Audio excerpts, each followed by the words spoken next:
अंधेरे रास्तों में यूं तेरी आंखें चमकती हैं, खुदा की बरकतें जैसे पहाड़ों पर उतरती हैं।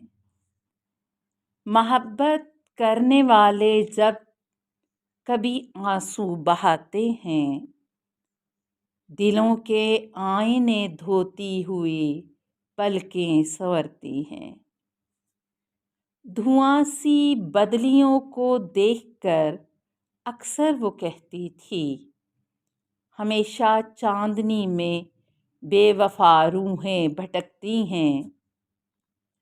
हमारी जिंदगी में फूल बनकर कोई आया था, उसी की याद में अब तक ये तहरीरें महकती हैं। मुझे लगता है दिल खींच कर चला आया है हाथों पर, तुझे लिखूं तो मेरी उंगलियां ऐसी धड़कती हैं।